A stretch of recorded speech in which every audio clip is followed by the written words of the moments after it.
But today we're very fortunate to have partnered with the Center for Military and Diplomatic History, a program of the Foreign Policy Initiative think tank in Washington, so that we could bring a very high caliber speaker, Brian Linn. But first, let me introduce Dr. Mark Moyer, who's the director of this center, our co-sponsor for today. He is himself a widely published historian, and perhaps we can get him to speak at a future event. But his center strives to bring military and diplomatic historians together with the men and women who develop and implement U.S. national security policy. So Mark, we really thank you for helping us to get Brian Linn here today, and I turn the podium over to you. Great. And thank you, Erin, and we're delighted to be here. Our new center is intended to bring historians in interaction with the policy community, and especially those who don't live inside the Beltway. I've spent a lot of time both inside and outside the Beltway, and I think sometimes being in DC, it's easy to forget that there's lots of great thinking going on in the country as a whole, in places like College Station, which is where our speaker Brian Linn is coming from, and I think historians have the advantage of prolonged contemplation. They don't necessarily have to be following every latest development and have time for deep reflection and spend years on one topic, which is true of our speaker today. And we certainly bear in mind that history does not give you set answers to today's problem, but we do think it is critical to understand history if we're going to deal most effectively with these problems. I think inevitably we look to analogies when we think of current problems, and I'd say there are certain analogies that become popular. The example of the Blitzkrieg before World War II seems to be a very popular one when we think about how we chart our military's course. We look at examples in the private sector. How did Google develop? Can that teach us about our current circumstances?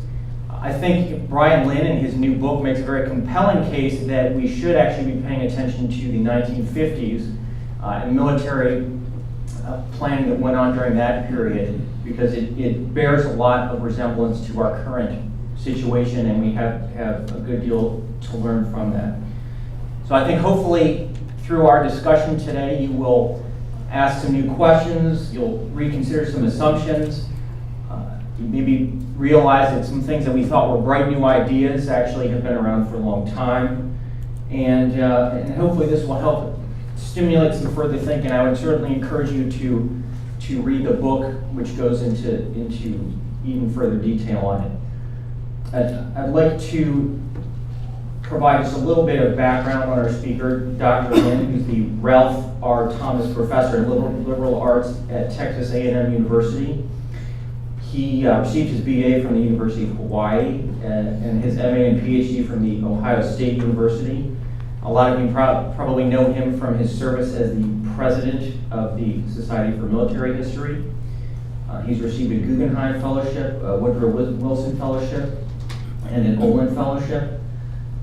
He's the author of books which, again, a lot of you have probably read, The U.S. Army and Counterinsurgency in the Philippine War, Guardians of Empire, the U.S. Army in the Pacific, 1902 to 1940, the Philippine War, 1899 to 1902, The Echo of Battle, the Army's Way of War, and his newest book, which he will be talking about today, just been published by Harvard University Press, Elvis's Army, Cold War GIs, and the Atomic Battlefield. So, introduce you, Brian Linn. Thank you very much. Thanks very much, Mark and Erin, and for the invitation, for giving up your lunch hour. I understand it's a common saying in the Pentagon that when something is finally done beyond repair, you say Elvis has left the building. It's great that Elvis is back in the building, and I don't think either he or I ever thought we'd be here. Next slide. This talk is based on my book about the 50s Army, Elvis's Army, GIs, and the Atomic Battlefield. But that book, to highlight something Mark said, was about 15 years in the generation. And it began during a debate at the Army War College when I was a visiting professor there over the Army's transformation initiative. At its simplest, the Army's leaders believed their service must change because it had to exploit a technology-inspired revolution in military affairs, or RMA. And this was defined very clearly as a synchronous exploitation of radical changes in technology, in organization, and in concepts. And spurring this drive for change was the conviction that the old Army, or the legacy force, or the Cold War Army, was no longer applicable, or was no longer relevant to current challenges. It was too heavy, it was too immobile, it was too poorly equipped. Now, as a visiting professor, you know, my job was to sort of be a gadfly and to use historical examples. And at one point during this, because they were all looking at the Blitzkrieg, I said, you know, if you really want to study an army that tried to change itself, you should look at the 1950s Army. To which a colonel said, the 50s Army was a terrible army. That army had Elvis Presley in it. I mean, what the hell kind of army has Elvis Presley in it? And, you know, I was unable to answer that casual dismissal. But I thought about it and said, yeah, you know, what kind of army does have Elvis Presley in it? Because it's absolutely inconceivable in the context of today that the highest paid teenage entertainer would go into the U.S. Armed Forces.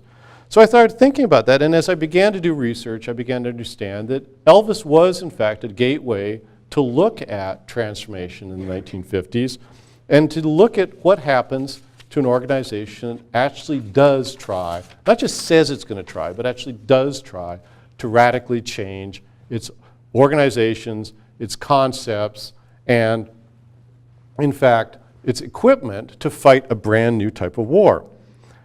Now, I will just say as a throwaway that transformation histories almost always, especially ones written by the United States, are Washington-centric.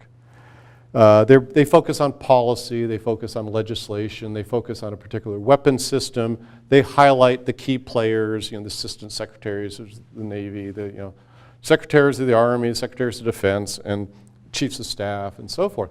And that's fine. You know, you need to write that type of history. But the problem is that there's no real effort to then look at how that affects the field forces. And this disconnect in transformation history between the Pentagon Army and the field army grows ever greater. And I was in part determined to redress that.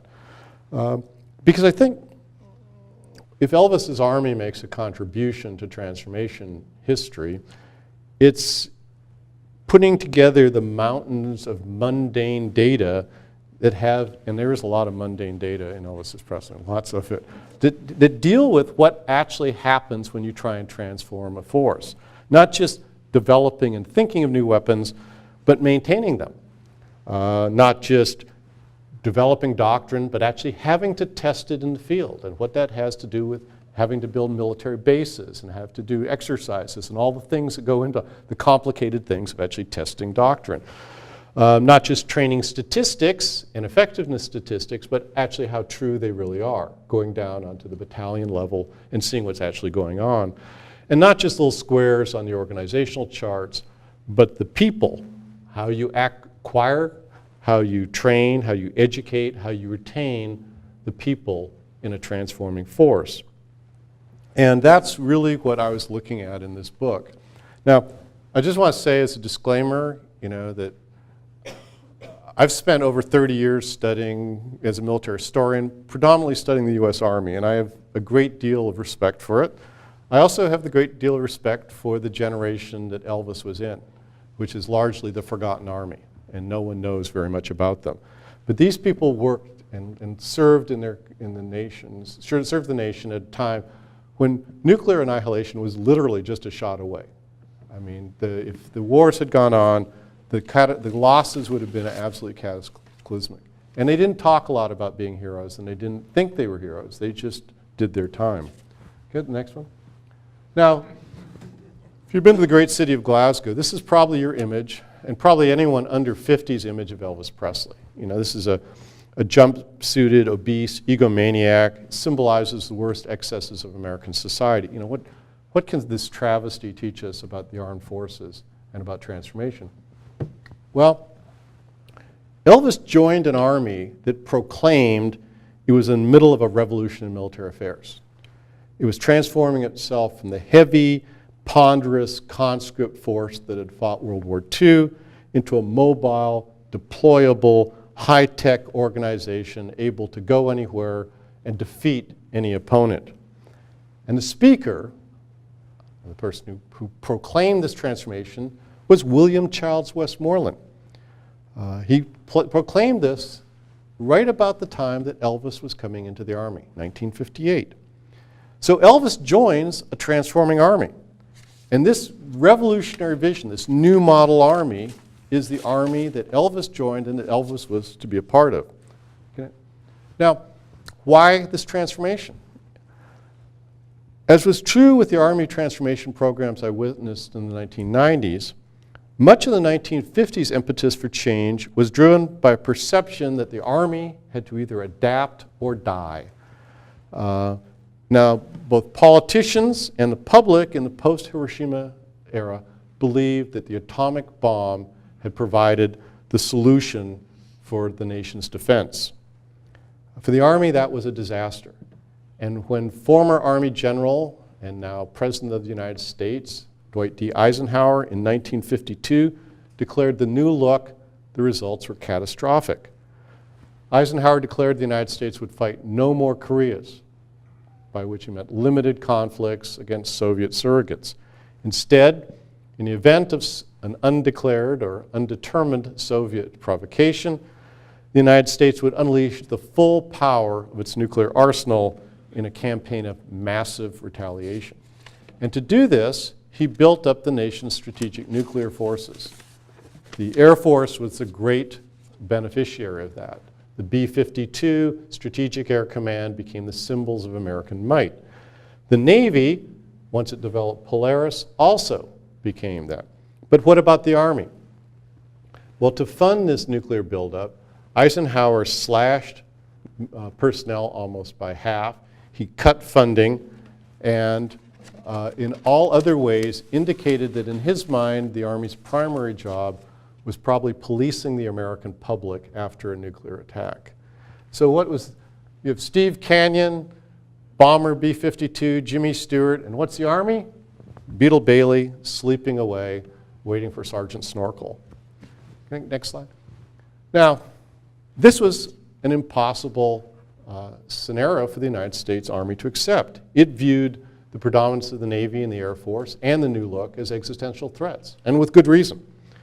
Army intellectuals made a pretty cogent attack on massive retaliation. They argued that the United States would never unleash its strategic nuclear arsenal because the Soviets would simply massively retaliate themselves. And in fact, they predicted the Soviets would soon call Eisenhower's bluff. They would mobilize millions of troops and they would roll across Western Europe. Unable to stop the Soviet hordes, the United States had the option of either nuking its allies in Western Europe or accepting Soviet hegemony over Europe, both of which would have lost the Cold War. So for Army intellectuals, the question then is, how do you stop the Soviet invasion with much smaller NATO forces? Well, this is the Army's argument against massive retaliation. As you can see, here comes the Soviet hordes, and you have the choice of either detonating a thermonuclear device or surrendering or leaping off the precipice. Next one. And this is the Army's answer. With that revolutionary army and those revolutionary weapons that Westmoreland promised, these are all atomic weapons, the Soviet hordes are kept way back in darkest Asia, Western Europe is free, and everything is good. Next. But suppose the Soviets called that bluff and still invaded. The Army planned to wage what it called tactical atomic or limited atomic warfare. In this scenario, the leaders of the Soviet Union and the United States would agree not to target each other's cities. They would leave the populations alone and would instead restrict atomic warfare to low yield, by 20 kiloton or under, atomic weapons only for the battlefield and only against enemy military forces. Now, this still left NATO forces seriously outnumbered.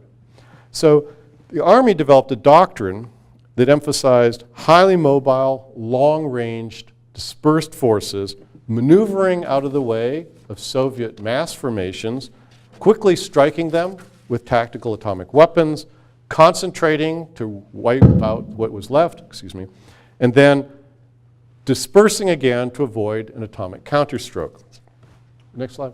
And this is what the atomic battlefield would look like by 1980. So you can see dispersed American forces. They hadn't quite figured out how to do proportion at this stage, but you know, it's pre-Renaissance. Using atomic weapons, okay, to strike at these Soviet columns. And this is, relatively few American forces could thus take on much larger Soviet hordes. Next slide. And it fell to this man, Maxwell Davenport Taylor, to implement this transformation, to take this concept and to apply it to the United States Army. Taylor was a critic of Eisenhower's policy, but he was also determined to save the Army. He initiated this dynamic program. I mean, a transformation program that makes the 2000 initiative look, I don't know, like a 33.5 RPM record compared to a 78, to use a good 50s analogy. But it was also interesting because he was convinced he had to sell this transformation program. He had to market it to the American public and to the American soldiers.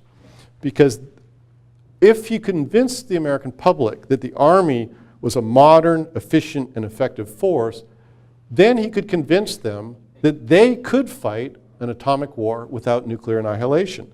And he could also convince the American public to send their sons, at this time almost entirely, their best and brightest into the Army and not into the Navy and Air Force.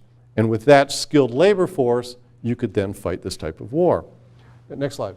One of his first initiatives was a dramatic reorganization of the Army's combat divisions. The pentatomic system, which Taylor admitted was based on his idea of Madison Avenue. So if you're following Mad Men, you'll understand that the 50s are huge on marketing and advertising. And Taylor was very influenced by this. So he took the 5-component structure, the penta, and attached it to atomic, and the result was the pentatomic division. The 101st was the first atomic age division, reconstituted for atomic war, and to be the symbol of the new Army. He claimed that he had cut divisional numbers by half of what the augmented Korean War divisions had looked at. He replaced artillery with missiles, conventional munitions with atomics, and he argued that this pentatomic division then allowed the United States to fight this dispersed, mobile, atomic warfare that the doctrine would have. So again, the second aspect of transformation, you've got doctrine, now you have organization. Well, how about, next slide? Oh, this is an example of selling it. Okay, here you see the new, who was the symbol of the pentatomic army? Not the infantry, but the atomic missileers, and they need their own badge. So here's the soldier, the missile, the atomic helix, and you recognize the Pentagon, I'm sure. But this was part of this marketing experiment to show the American public the new progressive army. There's no, arrows, there's no Indian heads, there's none of that old army here. This is new army. Next one. Here's another example from another public relations campaign. And to us, that looks like a Vietnam-era warrior, but to the 1960s, this is a very different from what a soldier actually looked like. He's got the new kit, the new M14 rifle, which Taylor considered calling this Wham girl and decided not to. And then, of course, the helicopter, something we associate with Vietnam, but if you'll notice, they're charging into an atomic cloud. The big potential for the helicopter was not Vietnam, it was atomic warfare. Next. And this transformation initiative spread down into training so that a young ROTC officer showing up would learn basic atomic warfare. Again, the high tech, the missiles, the helicopters, the futuristic tank, but also very much a symbol of this era, the officer with his bayonet charging into the atomic cloud. Next one. And as often happens with transformation initiatives, what's the third element? Technology. Much of this enthusiasm was based on successful experimentation and then extrapolating from those successful experiments what the world would look like in the near future. This 280 millimeter cannon that was fired successfully in 1953 marched into Eisenhower's inauguration, was deployed to Germany, went down the Rhine, a very public symbol to the Soviets. Now if you compare that with the size and immobility and complexity of Fat Man, the bomb that was dropped on Nagasaki, this is a technological revolution. You can shrink that down, fire it out of a cannon with pinpoint accuracy. Next one. By 1960, the United States Army, 15 years after Nagasaki, had developed a tactical atomic weapon that you could put on a Jeep or carry in a helicopter, and 5 people could fire it off. Okay, so this idea of dispersed mobile forces maneuvering all around Europe, finding Soviet concentrations and then shooting a tactical atomic weapon into them seemed more than real. Next one. And this, by the way, was only the beginning. I mean, these were always understood as just the first steps of this atomic era transformation. And again, nothing like this would ever happen nowadays, but this was going to be what the Army was going to have by the 1970s. Next one. I'm not sure what that is, but we're going to have one. Next one. And of course, the infamous flying Jeep. So this was going to be a complete transformation. So another people said, well, what about Elvis? Where's Elvis fit in this? Well, what I discovered when I was looking into this and why Elvis was such a good window is that organization, if you take organization and you take equipment and you take concepts, that'll take you so far. But it leaves out a crucial part of transformation. Because in the 1950s, the real issue wasn't all that. It turned out the real issue was recruiting, training, and keeping the atomic soldier. And for all the ballyhoo about Elvis, he's actually pretty typical. He's one of 200,000 soldiers that joined the United States Army in 1958. He's a draftee, as were about 2/3 of them. He's 22 years old, which was the average age of a draftee. He's a high school graduate, as were most of the draftees. In many of the respects, Elvis is very typical about who's going into the Army in the 1950s. And he's also typical in many ways in his individuality, in that the entire Army was made up of males of every region, every race, every religion, all sorts of educational differences, all sorts of socioeconomic backgrounds. It was the great mixing pot of 50s America. And for the Army, this influx of new talent, 200,000 a year, was both a challenge and a blessing. Now, one of the first things the Army had to do was socialize. And I will not name any names because that would be rude. But during one of the very early Republican presidential debates, one of the candidates declared, to much applause, that the purpose of the armed forces was to break things and kill people. It was not part of a social experiment. That would have stunned people in the 1950s. It should have stunned this particular person because there were 101st troops in his cities integrating his schools. So how he can say that's not a social experiment is beyond me. But we'll go beyond that. One of the things the Army had to do was take in American youth and teach them civics, patriotism, discipline, obedience, values, and so forth. Because there was a perception, which of course we don't share nowadays, that American society had failed American youth. American youth was effeminate, it wasn't, it was lazy, it was too busy listening to music and dancing and driving around in cars and wearing leather jackets and all this other stuff. And the schools had failed, the churches had failed, the political leaders had failed. Who could redeem American youth? The armed forces. And just as so many of those who advocate national service today, for these people, the Army was seen less as a military institution than the last effort to get American society back on track by putting some sort of discipline on American youth. But beyond that, Once you got these people socialized and becoming good Americans, you run into another problem, which is technology. You want to transform, you want to go to new tech, well, that's great. But this is a number of radios, and this is just one technology. This is during the time of the transistor revolution. So by the time you buy a radio set, it's obsolete.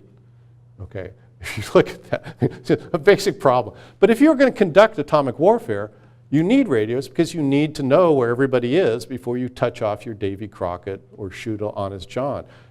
Soldiers get very demoralized if they think they're going to be facing friendly fire, so they need to have this radio net. And so you needed twice as many radios for a pentomic unit as you actually did for a World War II. And that's just one problem, just one tiny aspect. And where are you going to get these operators?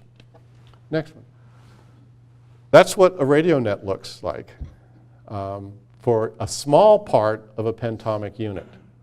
That, as I counted, had 8 stripes, which means he's about 13 years in the service to get that level of expertise. Next one. This is something that no one had in the 1940s. 1950s, they're beginning to do data processing.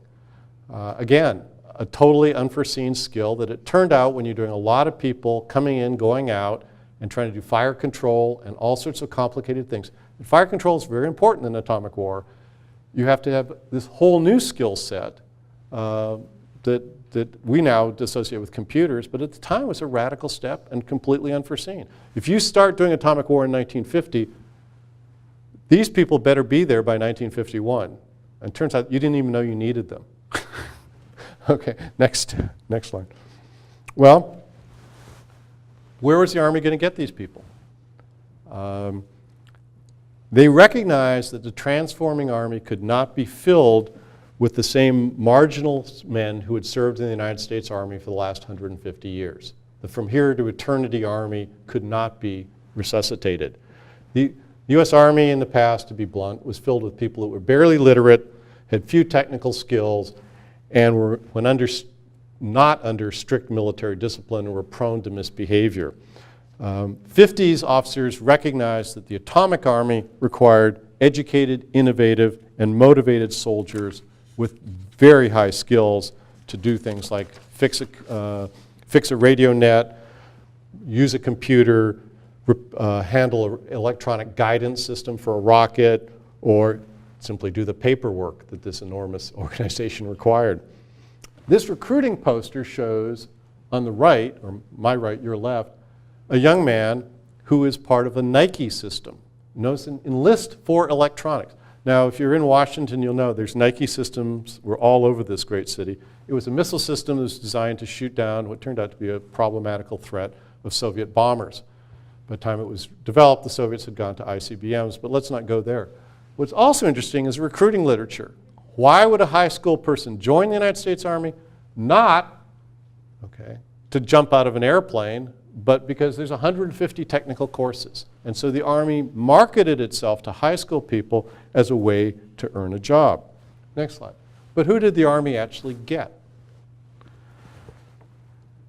You need trained soldiers, you needed soldiers to come in, but you weren't getting educated soldiers. By and large, the elites managed to avoid military service. Now, many of those because they went in as officers. Many others because the nation in its wisdom decided that what they were doing was more important than the military services. Something people don't realize about the draft is from the beginning, it was a way of channeling people into good things for the nation, not necessarily military service. There's a very famous story, which I'll just give you an example, that after Sputnik went up, there was this great fear that Americans were falling behind in education for science and engineering. And so the Congress decided that if young males would commit to become high school teachers, they would be draft exempt. Within 5 years, the number of male high school teachers had increased by 20%. Okay, that's social engineering, but it also means that those guys are not going into the U.S. Army. Category 4s are a particular problem. They require constant supervision, they require extra training, they are often disciplinary problems, they're antisocial, they certainly can't be trusted with a Davy Crockett atomic missile. I mean, you know, these are not. So, what did the Army have to do? Can I get the next one, Mike?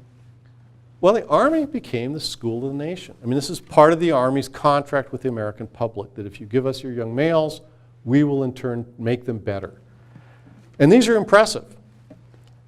And they're typical. And they don't cover the tens of thousands of soldiers that are in Army-designated technical courses to get their military occupational specialties. They don't cover all the ones who are taking Army adult education courses or attending shop classes to learn how to be mechanics and so forth. The impact of this massive education system has been largely unstudied by 1950s historians, but I have a hard time believing there's not a connection between the United States Army and the productivity that American industry was able to do in the 1950s. Next slide. The other way, of course, and as a teacher I can tell you this, is you can either educate people or you can dumb down education.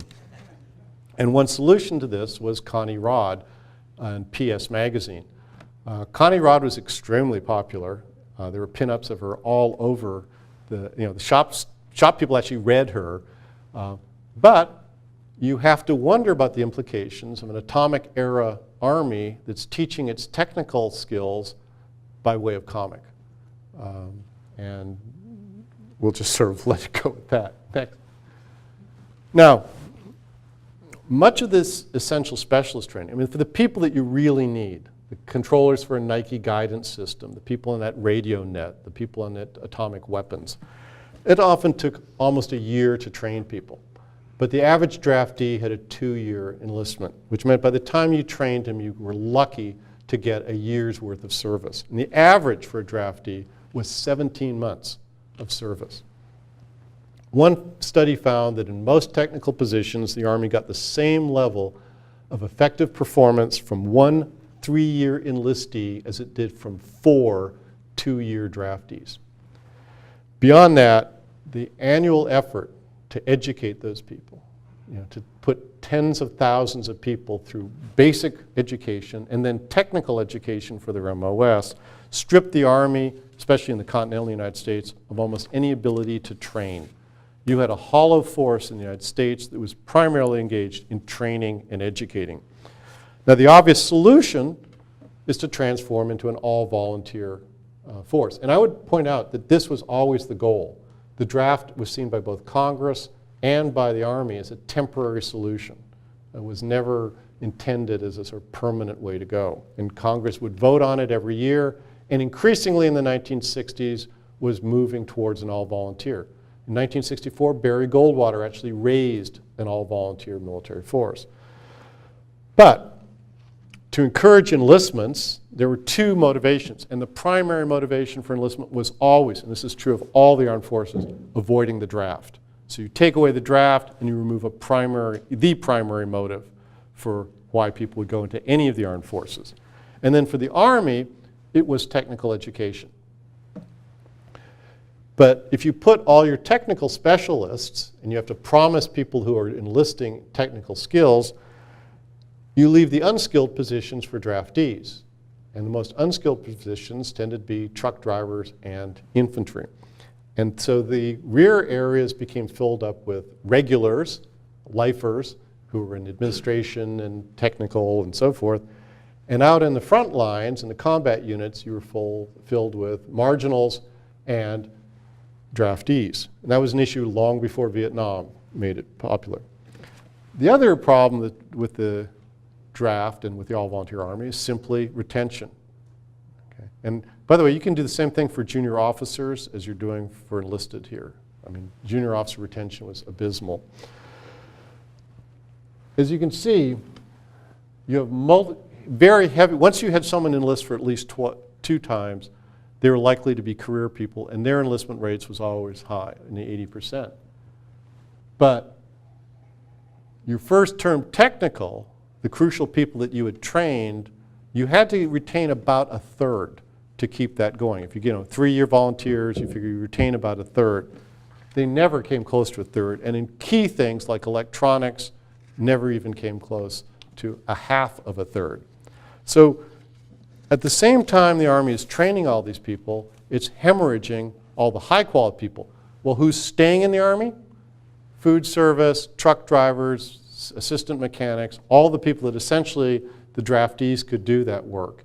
And so your retention problem is not, if you just, and it took me a while to figure this out. You look at retention rates, oh, the retention rates aren't that bad. Then you say, well, who's actually being retained? Not electricians, okay, but guys in food service and food prep. Now, why don't people re-enlist? And that's a question nowadays.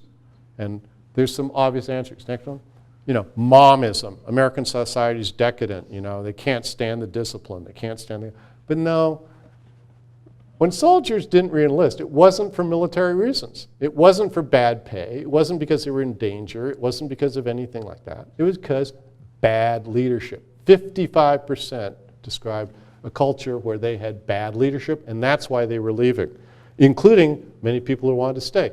And by the way, those are the same things that young officers said for why they wouldn't re-enlist when they came back. It was an issue of bad leadership. Now, is that justified, or is that just people trying to find an excuse for avoiding service? Next slide. Well, it turns out that there are some statistical evidence that supports the stereotype. If you know 50s culture, you recognize Sergeant Ernie Bilko, and you recognize Sergeant Snorkel.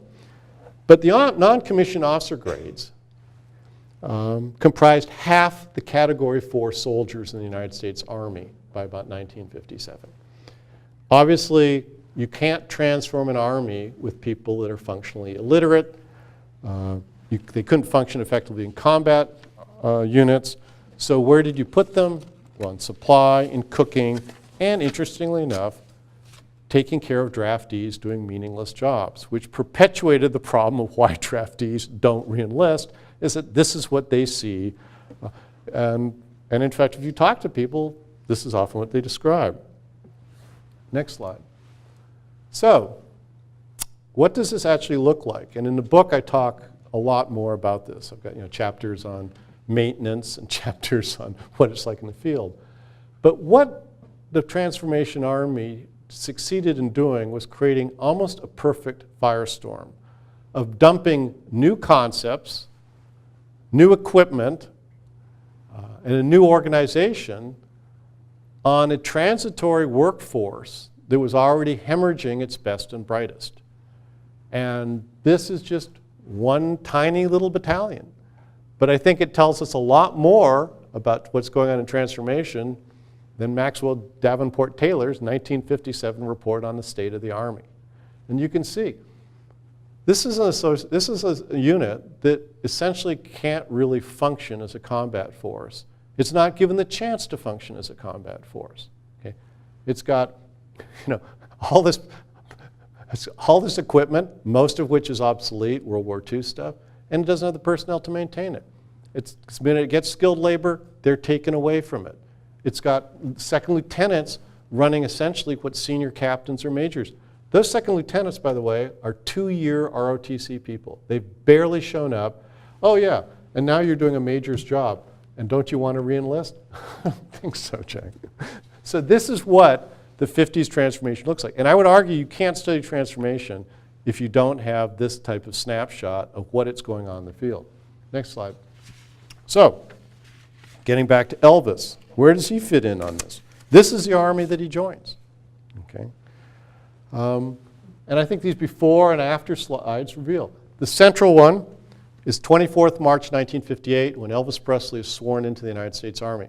And I would just ask, if you look behind him, to notice what a diverse group of young males, this is in Memphis, Tennessee of all places, that Elvis is going into the Army with. I don't think there's any place in the United States that you would see that type of group together going into one organization. Okay. On your extreme left is Elvis as he was seen by much of American adult society. In the movie Jailhouse Rock, in which he's gyrating in prison uniform. This is Elvis the pelvis, Elvis the rebel. This is the nightmare of every American parent. 2 years later, 1960, GI Blues, he steps out. He's in the nation's uniform. He's clean cut, standing in front of the American flag. I mean, what mother wouldn't like to see this young man showing up to date their daughter? Now, Some people might say, well, this is just another Hollywood makeover. You know, it's taking one false image and replacing it with one equally false. Some people would say this is evidence of what John Lennon said. You know, Elvis died the day he went into the army. I think both of those are wrong. I think what this is symbolic of, and what social historians of the 50s have failed to recognize, and I would argue military historians have failed to recognize, is America's faith in the transformative power of military service.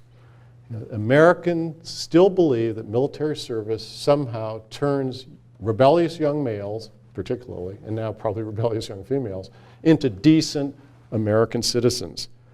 Now, I would also say that anyone who sneers at Presley's service as a public relations campaign simply doesn't know what they're talking about. He was in the 3rd Armored Division on the forefront of the battlefield. If there had been a war, as he was a cavalry scout, he was dead in 24 hours. 2 million people in the first week and untold millions in the weeks afterwards. I mean, he faced a level of danger on a day-to-day basis that I think most people would find absolutely incomprehensible today. Next slide. So, I'll let you know, I know that the Pentagon, we all need takeaways. You know, well, you know, what kind of army was Elvis in? You know, he's in an army that's undergoing a revolutionary change in its concepts, its organizations, its technology, trying to break from the past, all the things that really I've been hearing for the last 30 years about what we're going to do next year. And in many ways, they did this. But by 1960, by the time he got out, that whole vision had been largely scrapped.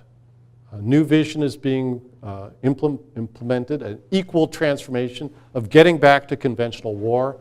And that was a vision that was partially in execution, because to do that transformation required just as much of a screw-up in the field force. And so this idea that the army that goes into Vietnam is prepared and ready and strack is just, I don't think it's been tested, and I find it very hard to believe. I think that was an army that was still being traumatized from the changes imposed by McNamara. And I can talk about that a bit. But I would also point out that these models that we're using are missing an essential piece, which is people. Okay? As you say, push buttons, you know, trucks may be easier for idiots to operate. They require geniuses to maintain. And it's a realistic question to ask, as people did in the 50s, what can the armed forces provide to get that skilled labor, to get those highly motivated, highly educated, highly trainable people in, and then to retain them.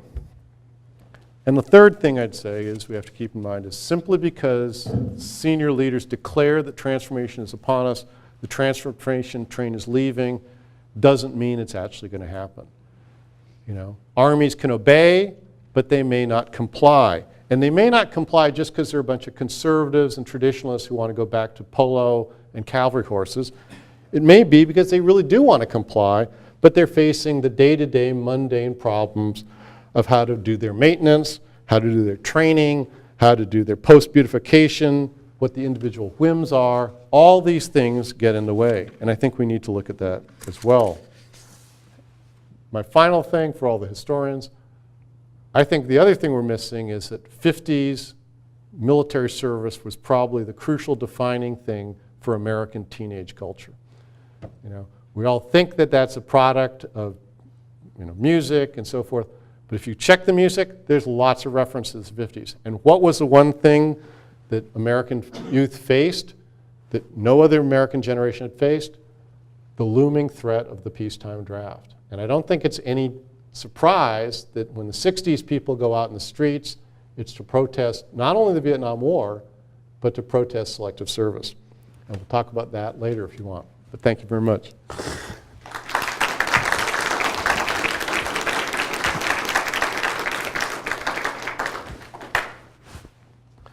Yeah. Question, did they have re-enlistment bonuses during that time to try to retain those that could call people? Yep. They had re-enlistment bonuses. They tried almost everything. And there's this sort of plaintive replies over and over again. You know, we've tried everything. Nothing in the way of extra training, re-enlistment bonuses, anything else. They even had a thing. If you look at the draft statistics, there's a jump in about to 20% at a certain year. What they would do is about the third week of basic training, when things were really awful, some sergeant come in, you know, if you had a good recruit, they'd have, the paperwork would have caught up, and they'd say, you know, you test really high in mechanical aptitude. You sign up for another year and we'll get you out of this. And we'll make sure that your next 2 years aren't this, which is what they're going to be if you don't.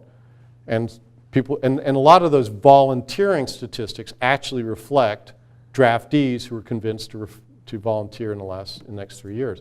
But even if you kept them in for 3 years, you know, you have a kid who does electronics and he's looking at televisions out there, you know, why would I stay? And ultimately they couldn't answer that. Yeah, two in the back. About a year ago, the Army came out with a book on the history of the 7th Army in Europe after World War II. I wonder if you could kind of compare and contrast that to your book. And then the second question is, what's your favorite Elvis song? Well, the 7th Army book is by a friend of mine called Don Carter, and he's been working at it. And it's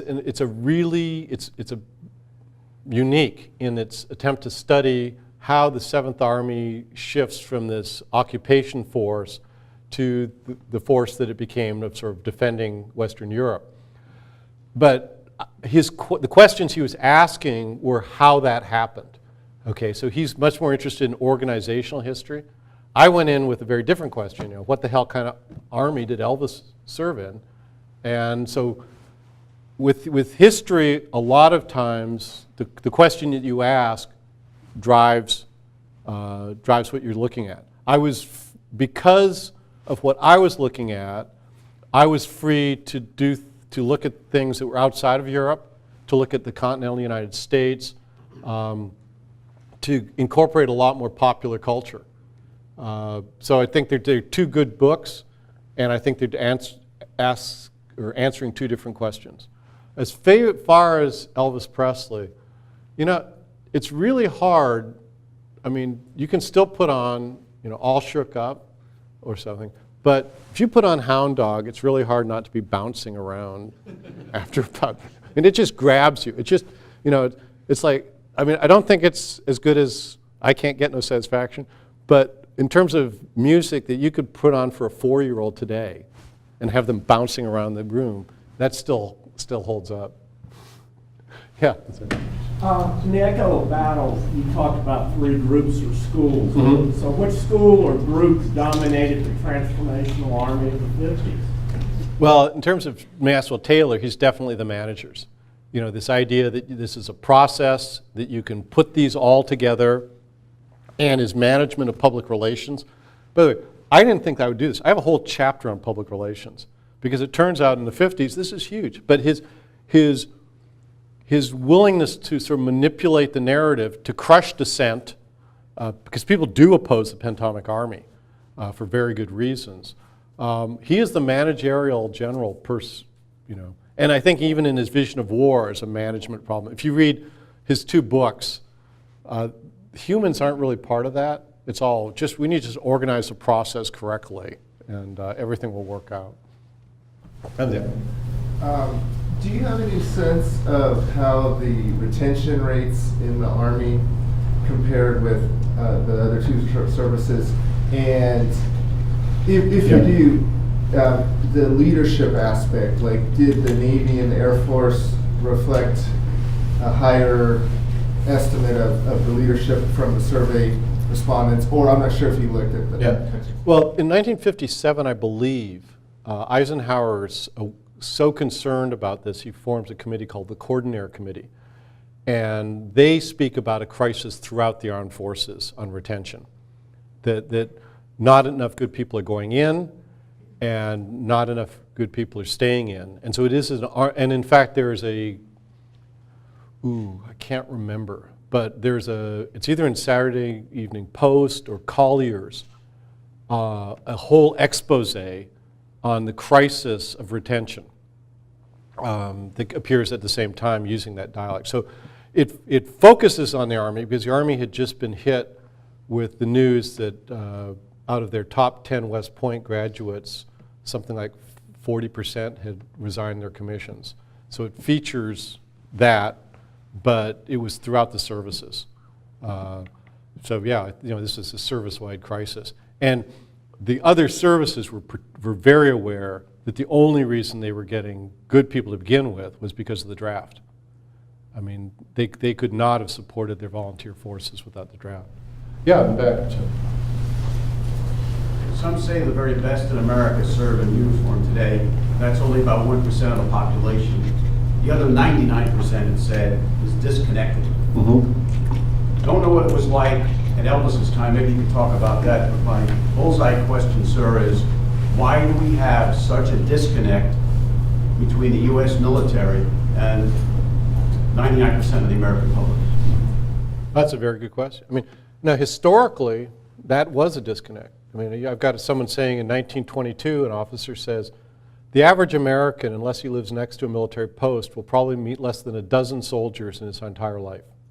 So we have this belief that at one time the American public and the American military were just like this. This is something never true. The United States military and the United States public have traditionally gone there. Someone did this thing on the labor force, but he looked at his metric was, of the labor force, how many of the labor force, because you didn't think you could just do, males 18 to 45, because many of these people couldn't get a job in any circumstances. But of the labor force, how many are in the armed forces? And with the exception of the 1950s, the number is like 0.04 to 0.08. So there's part of this is this mythology that at one point the nation and its public, that occurred in World War II, and to a much lesser extent in Korea. Even in Korea, there's complaints about the disconnect. So I think we have this idealized version based on a false idea of World War II. In the 50s, there was a connect, but that cuts both ways. You can say that you can be sad about this, but if you are a trainer at Fort Ord, and every week mother shows up to complain and write a letter to congressmen, people at the time didn't think this was a great idea. It's also cuts both ways in the sense that the disconnect can be negative. The Congresses that were elected after World War II were very much part of the people that cut military budgets. Guy that went after the U.S. Army was Senator Joe McCarthy. He was a veteran. So the Army's very aware that discontented former soldiers are its main impediment to good recruitment. And so we think this is a bad thing now, but in fact, if that 1% is only talking to potential other 1%ers, you're probably better off than having 25% going out to talk to 75% saying, whatever you do, don't go into the infantry. That's a sort of a bad thing to have people going around saying. Let me just follow up here. World War II, I think we could all agree, was a popular war. Those vets that came home were held in very high esteem.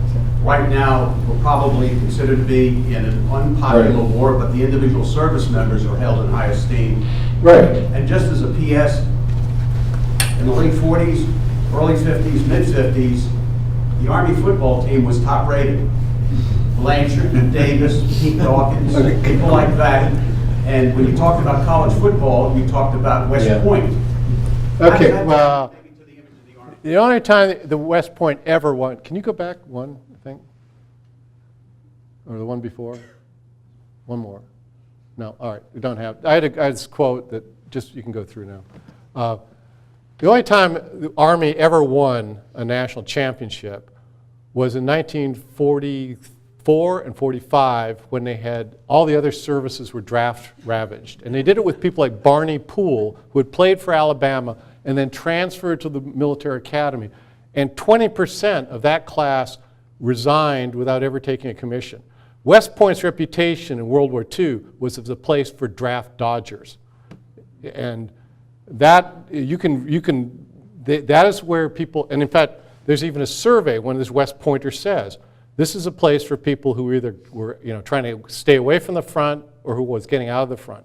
So the West Point Protective Association and so forth. Now it had a good reputation because of the people from it, like Patton and Eisenhower who had led, but there was a lot of resentment from people during the war about West Pointers. And when those West Pointers then came out in 1945 and 46 and took commissions away from people who had served in combat, there was even more resentment. So, again, I wouldn't let West Point mythology, affect what the actual reaction of troops was and of those OCS officers to West Pointers coming in. There's a story of a guy coming into the 11th Airborne. It's a pretty tough outfit. He says, the first thing I did after about a day was take off my ring, and I never put it back on because the NCOs and the combat veterans had such a bad taste about West Pointers. Now, 10 years later, everyone sort of forgets that, but I don't think we should. I think we should be very, and that's what historians can do, is just sort of now and then, that's sort of a myth, and we need to sort of explode that. Yeah. You painted a picture for us of Elvis's time. Mm-hmm. Did you take a longitudinal look, and say, compare that with the immediate post-World War II period? How did Elvis's time compare to those? Yeah.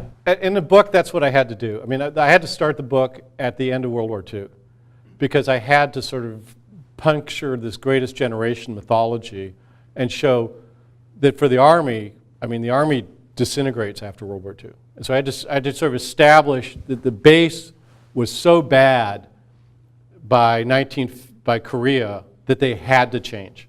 They could just see nothing but essentially irrelevance if they kept on the current path. You have an army that's about 600,000 people. You have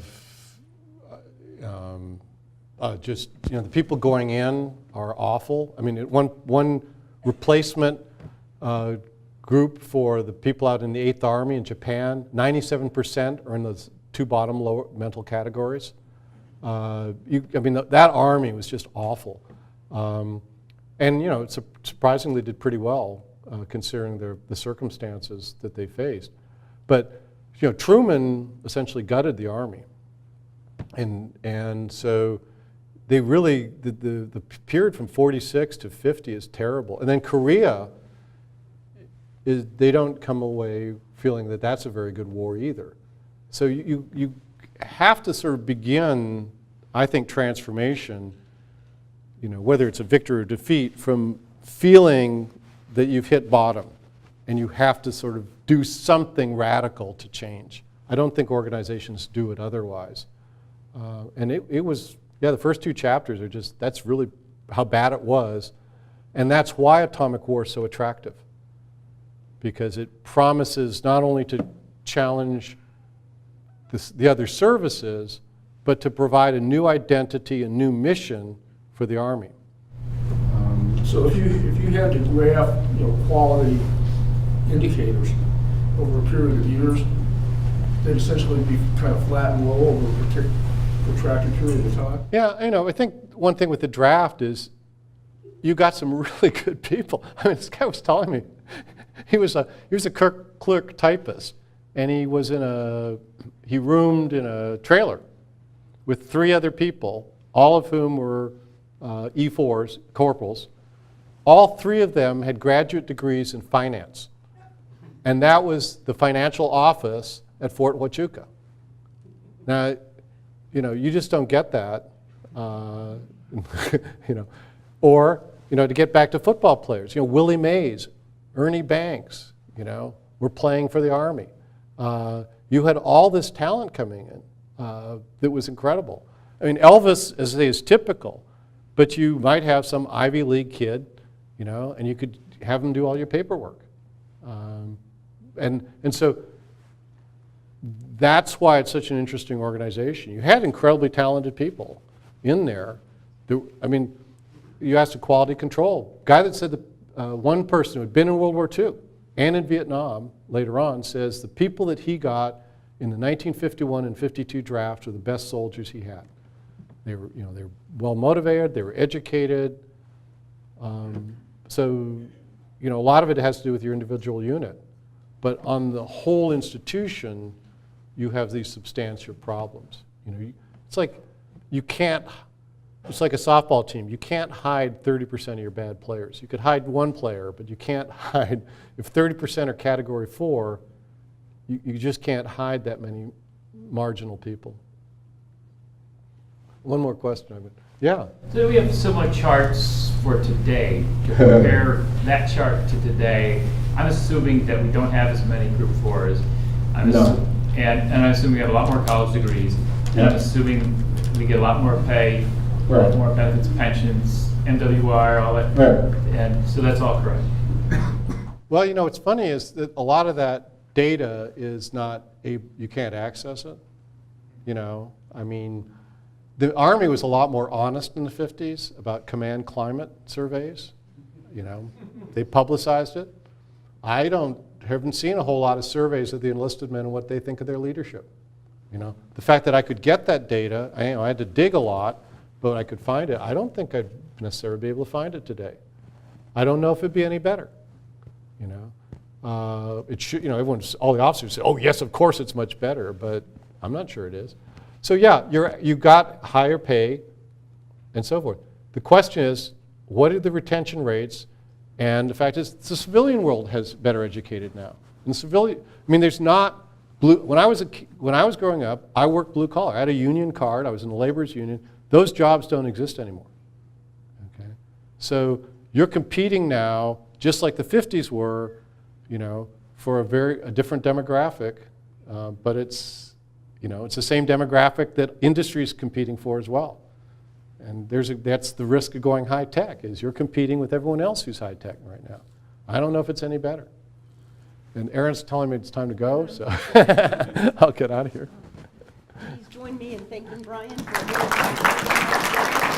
Ooh, thank you so much, Aaron. Hopefully you noticed that this is the first time we've had refreshments, and to that you have Dr. Moyer and the Foreign Policy Initiative to thank. Please feel free to stay and have a cup of coffee, and Brian, if you have time for people to Be happy to, yep. sign books or If there are any. or additional questions, would be great. All right, I'll go off mic now.